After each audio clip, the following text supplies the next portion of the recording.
Hi everyone! So ayan guys, samahan nyo kami mag-tour dito. Pupunta kami ng Akaroa.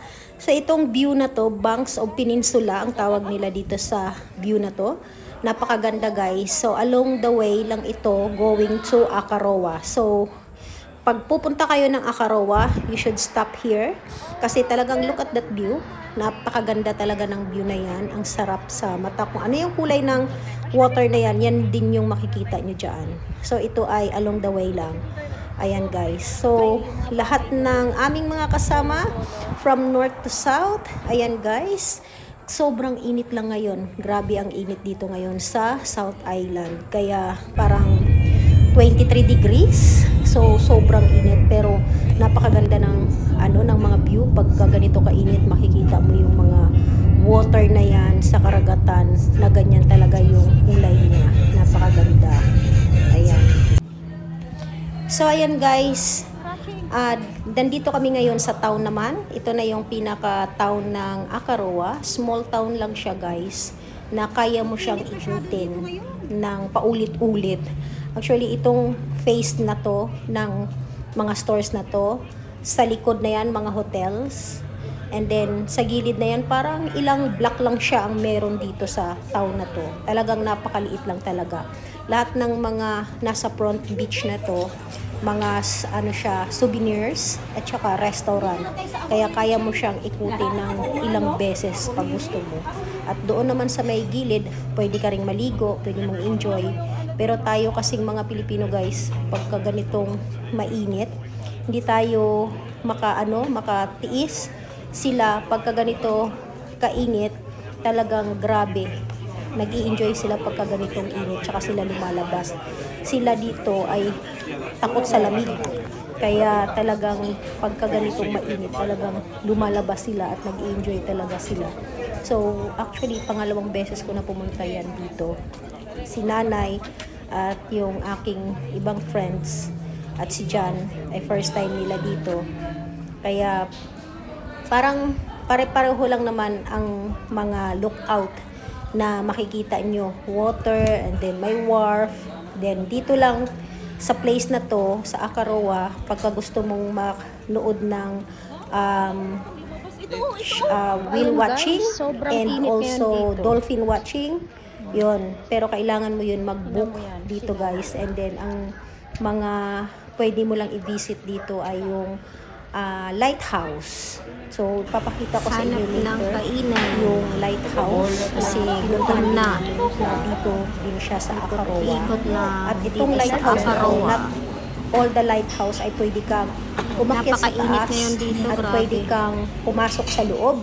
Pero dito sa Akaroa, pwede kang pumasok sa taas at pumasok sa loob ng lighthouse. So later ipapakita ko sa inyo at kami ay maghahanap muna ng kakainan dito guys, dito sa loob ng Akaroa town na ito. Ayan guys. Shh, kabayan! Oh, ito. Oh, 100%. For all food. Dito tayo sa may... Paano tayo mga yayat nito? Kain na naman.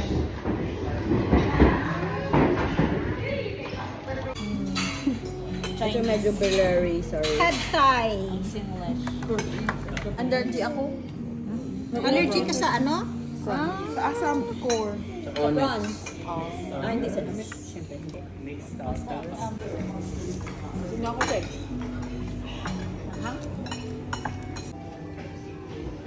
Diba? Hindi kami gutom. I-cancel mo na yung dumpling. Sabi sa'yo, niluluto pa yung dumplings eh. Sabihan mo? Pamilya Banal. Dumating na naman. Sabi ko sa'yo eh. Ayaw ko pumasok doon. Nabudol. Diba? Lunch. Kumain natin sila. Tapos na kami kumain, mag-dessert naman. Katapos ng lunch, ice cream dahil sobrang init. So, ayan guys. Nandito naman kami ngayon sa Akaroa Lighthouse. Ayan o.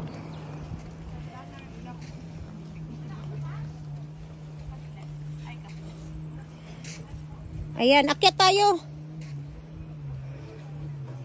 We're going to push it into the Seal Burners one when they built this beacon light one. So this engineer retired engineer in Agarra said no, buy it and ship it to Agarra. So we bought the government for $1 and they cut it in half, took the dome off and relocated it here 43 years ago. So it's obviously built on that point because the view of the sea, but there's no road power or telephone out there. So they had to make a road down to sea level and built this wooden derrick.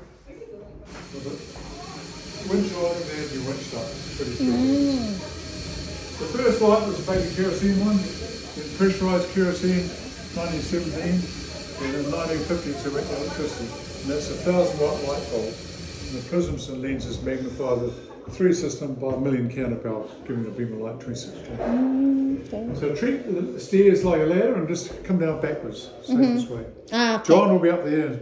Any questions, just ask me when you come back down. Okay, thank you. Okay. Is it alright to go up now? Yeah. Okay. Thank you. Okay, we're going up now. Okay. Come on. Huh?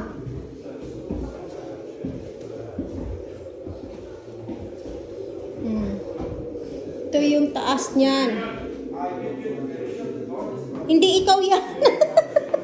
Diyan din yung pangalan. Diyan din yung pangalan. So, ito yung first time ko guys na umakyat dito sa lighthouse. Ayan. First time kong makapunta sa mga ganito. Outside? Anyone? Yeah, that's okay. Yeah, sure. Just watch your head. Watch that. I don't know why it's so low. Small people those days. It's like when we lived in UK, we lived in Ely.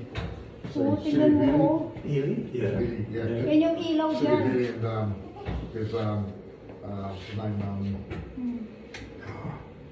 Nagpapailaw. Cathedral. yeah, the cathedral, yeah. City Ely Cathedral and that, but there's, what's the name one, what's the name? Como, Aldo Como. Oh, yeah. Aldo Siya yung Como. nagpapailaw There'll be naman. cabins there.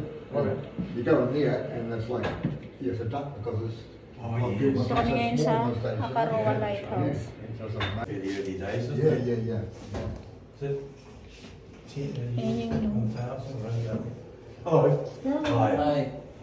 You want me to tell you a little bit Yes, about the lighthouse? About the light? Yeah. So it's hand, you wind the weight up. Did you see the big green weight down below? Yeah. Yeah, and so you wind it up every 2 hours. It has to be wound.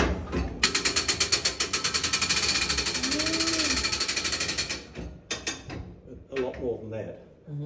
So what you take maybe 100 turns, bring the weight right up, and then did you see down below there was a big hole in the ground? Yeah, well, the weight could go down into there, so you didn't have to wind quite as often. It gave a longer height there, so instead of winding maybe every hour and a half, you could get another. And so this was designed in Scotland.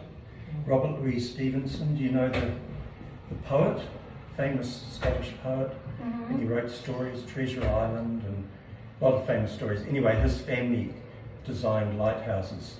Oh, wow. And so this was built in Edinburgh in 1880. So This one is 1880? 144 years old. Oh, but looks like new. All original. Oh. All these bearings, everything's original. And the prisms, the glass up there was built in France.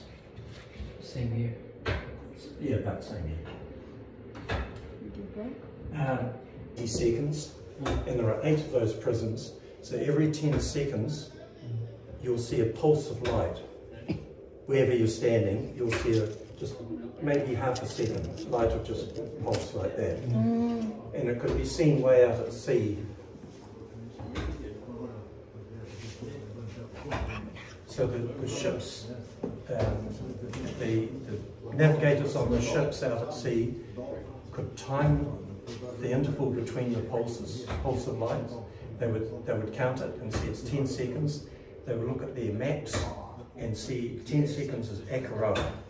So they'd know they're off the Akaroa heads out there out at sea. Because you realise this has been relocated to here. Yes.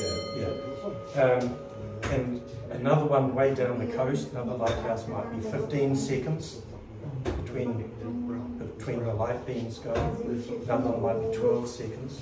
So every lighthouse had a different interval between when you could see the pulse of light. As a form of higher, yeah, they would. On a clear day, they would probably see it, I'd imagine.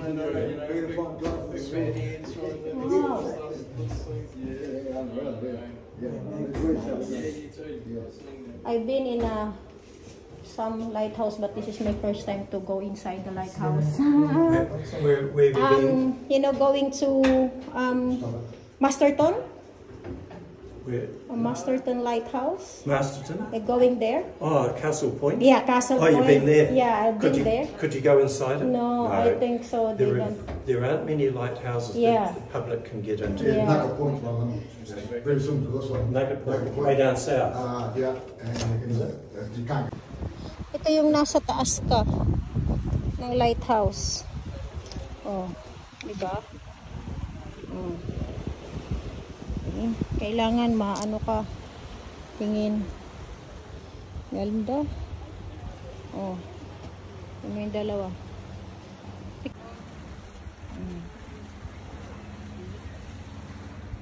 Diba?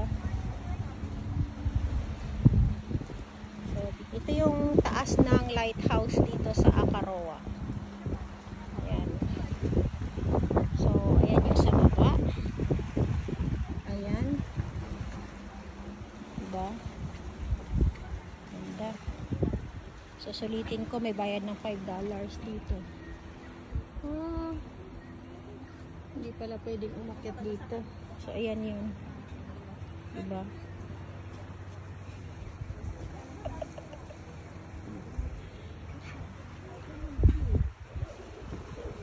So, ka doon sa loob. Ayan. Ayan guys, yung taas ng Akaroa Lighthouse. Ayan. Isang ikot. Ayan. Tapos, nandun sa baba. Look who's there. Oh. So, ayan guys, napakaganda dito pag nandito ka pala sa taas. So, first time kong makaakyat dito or makapasok dito sa lighthouse. Meron na ako napuntahang lighthouse, pero ito yung nagpapapasok at nakakaakyat ka sa taas. Yun, see you on my next vlog. Bye!